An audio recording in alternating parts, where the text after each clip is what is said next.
Everyone. Ram Ram ji. मेरा नाम है रज़ा मेरा नाम है सरयू। और आज हम आए हैं सारपास ट्रैक के लिए। Today is our day 2 of Sarpass trek. आज हम चले हैं मिंताज से करीबन 6 बजे के करीब। ये ट्रैक करने की कोशिश हमने पिछले साल भी की थी, मई के महीने में, पर हम ये पूरा नहीं कर पाए थे। क्योंकि यहाँ पे काफ़ी ज़्यादा स्नो थी, सीज़न स्टार्ट नहीं हुआ था। सो इस बार लग रहा है कि ये ट्रैक हो जाएगा, बट ये जानने के लिए कि हम सारपास कर पाते हैं या नहीं, बने रहिए हमारे इस ब्लॉग के साथ। धन्यवाद। सारपास ट्रैक शुरू होता है कसोल से। तो जब भी आप कसोल पहुँचें, अपना ब्रेकफास्ट करके आप ग्राहन गांव के लिए रास्ता किसी से भी पूछ लें, क्योंकि ग्राहन सारपास ट्रैक का पहला पड़ाव है। ग्राहन पहुंचने के लिए आपको करीबन 3 से 4 घंटे लग जाते हैं। अगर आप स्पीड हाइक करें हमारी तरह तो आप 2 से ढाई घंटे तक ग्राहन पहुंच सकते हैं। पूरा रास्ता नदी के किनारे से होकर जाता है और काफ़ी डिस्टेंस तक अब मोटरेबल रोड की सुविधा हो चुकी है।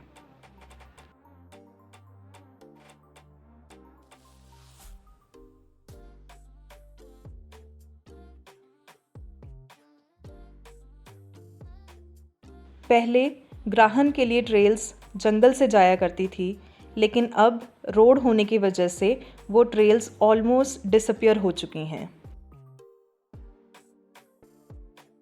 कसोल से ग्राहन तक का अपने आप में एक बिगिनर्स लेवल ट्रैक है, क्योंकि ये रास्ता बहुत ही हरा भरा और बहुत ही सीनिक है।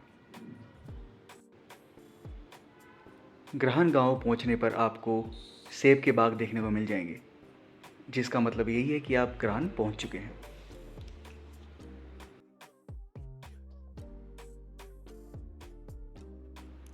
हमने कसोल से करीबन 10 बजे चलना शुरू किया और 12:30 के करीब हम ग्राहन पहुंच गए। ग्राहन पहुंचते ही आपको कई सारे गेस्ट हाउस और होम स्टेज देखने को मिलेंगे। तो यदि आप वहाँ पर रहना चाहते हैं, रहने की सोच रहे हैं, तो आपके पास काफ़ी ऑप्शंस अवेलेबल हैं। यहाँ पहुँचते ही आपके मोबाइल सिग्नल्स बंद हो जाएंगे, लेकिन गांव में सैटेलाइट फ़ोन की व्यवस्था है और आपको यहाँ पर वाईफाई की सुविधा भी अवेलेबल है। आप चाहें तो यहाँ पर एक दिन स्टे कर सकते हैं या फिर हमारी तरह थोड़ी देर यहाँ पर रेस्ट करके अपना ये ट्रैक कंटिन्यू कर सकते हैं।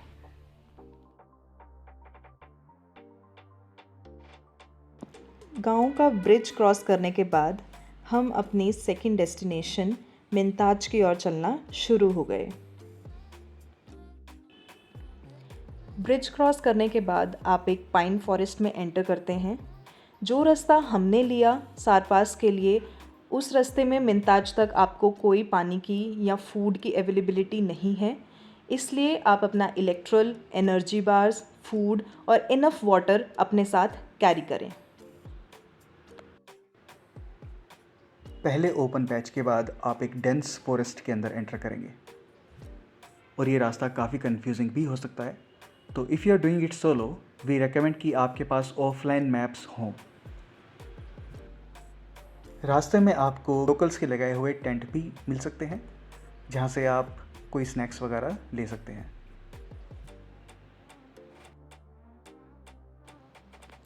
फॉरेस्ट एरिया कवर करने के बाद आप एक ओपन लैंड में पहुंच जाते हैं, जहां पर मेजरली लोग भांग की खेती करते हैं, which is a very important landmark. और इसी के साथ करीबन 5 बजे हम पहुंच गए हमारी आज की डेस्टिनेशन मिंताज पर, जहां पर गडरिये और लोकल्स अपने कैटल लेकर आते हैं। यहीं पर हमने अपना टेंट सेटअप किया और ये नज़ारा देखने लायक था।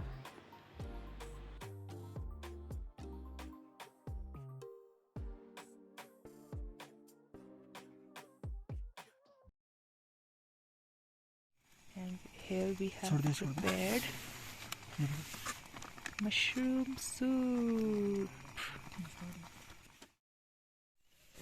Day 2, it's 5 o'clock in the morning. Let's see बाहर का क्या नज़ारा है। सरयू को देख लो।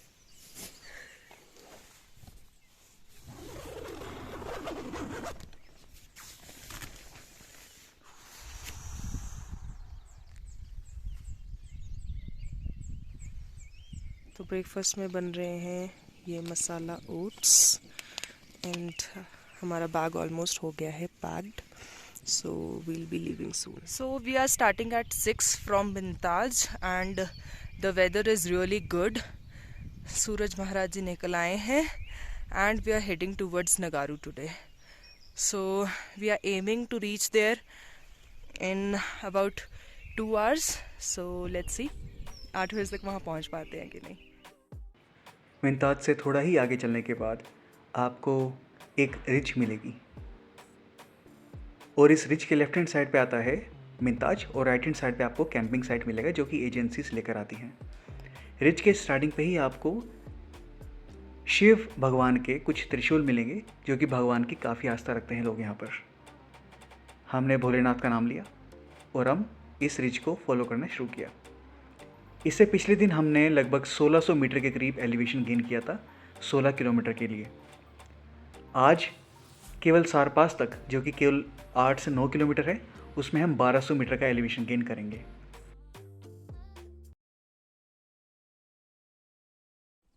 So Raza is going to skip all this way 2-3 zigzags and will take straight away the ridge.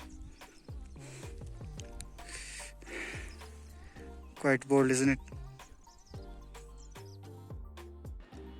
ऐसी कई हिल्स आपको क्रॉस करनी पड़ेंगी नगारू कैंप साइट तक पहुंचने के लिए। और फाइनली अब हम उस जगह, उस स्पॉट तक पहुंच गए जहां से हमें पिछले साल पीछे मुड़ना पड़ा था क्योंकि बहुत ज़्यादा स्नो थी वहाँ पर और इट वाज ऑलमोस्ट इम्पॉसिबल उस स्लोप को क्रॉस करना। तो यहाँ बैठकर हमने थोड़ा धूप में चिल किया, कुछ स्नैक्स लिए, व्यू एंजॉय किया और हम फिर चल पड़े नगारू कैंप साइट के लिए।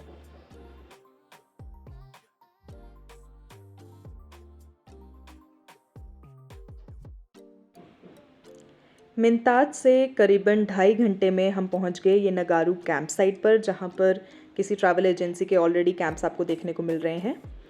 और यहाँ से अब हमें काफ़ी हाइट, काफ़ी एल्टीट्यूड गेन करते हुए पहुंचना है सारपास तक। नगारू से करीबन 5 किलोमीटर तक आपको अब केवल बर्फ़ में ही चलना होगा।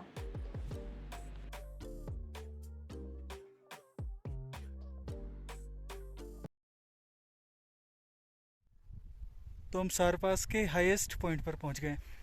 यहाँ से एक छोटा सा 360 व्यू आपको दिखा देते हैं।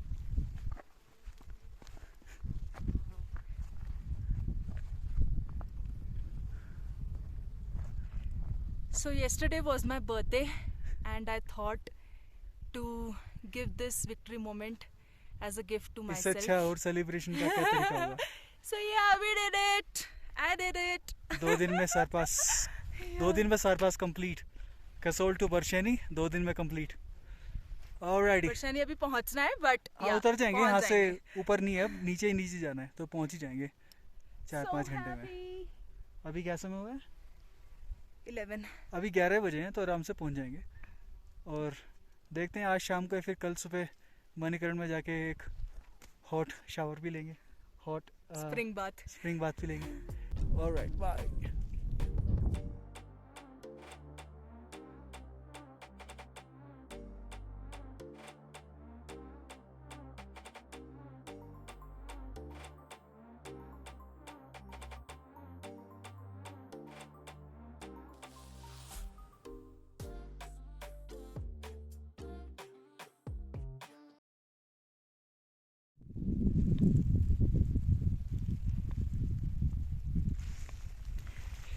We have to go this way, then we have to cross those hills and then that one.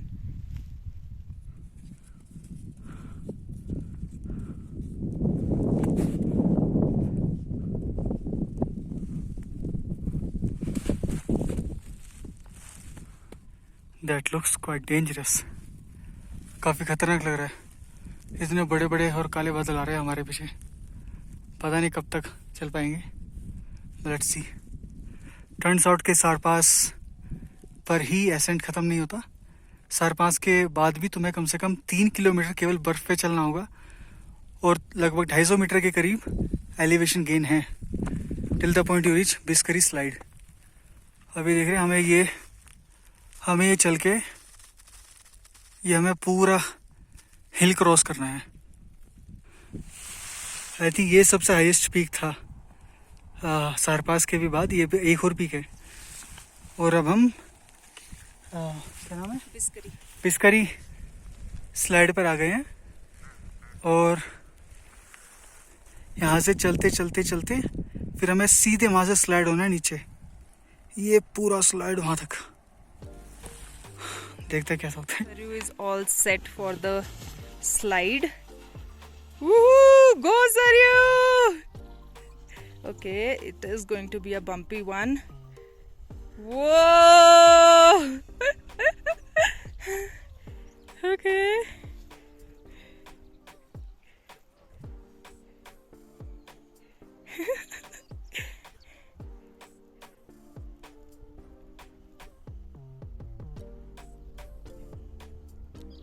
So this is known as the Biscary slide.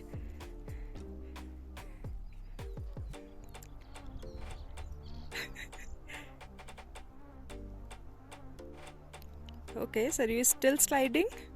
This is a long one.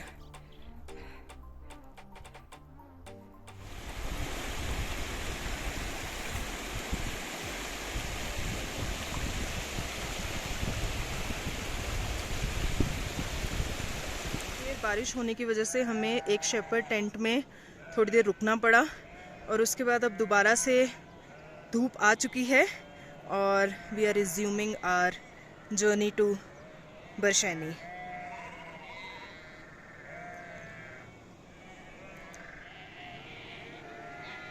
The sky is clear now.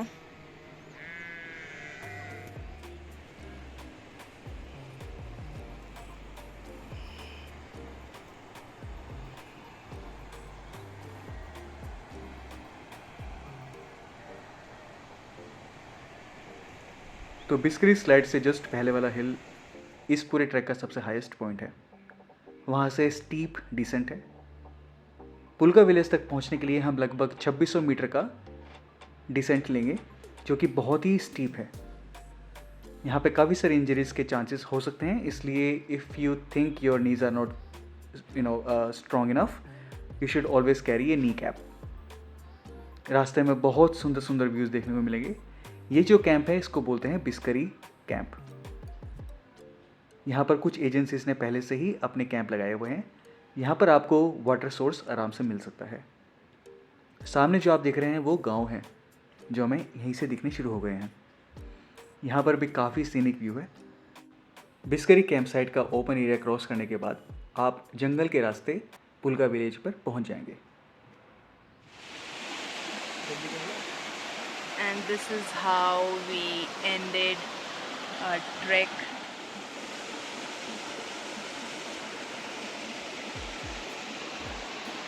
Best part.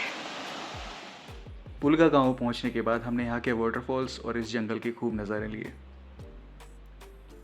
कुछ समय के rest के बाद हमने बरशैनी के लिए यहाँ से कैब ले ली। आप चाहें तो यहाँ से पैदल भी उतर सकते हैं और पुलका से बरशैनी का रास्ता कुल 3 किलोमीटर दूर है। और इसी के साथ 2 दिन में हमारा ये सारपास ट्रैक कंप्लीट होता है। Thank you for watching.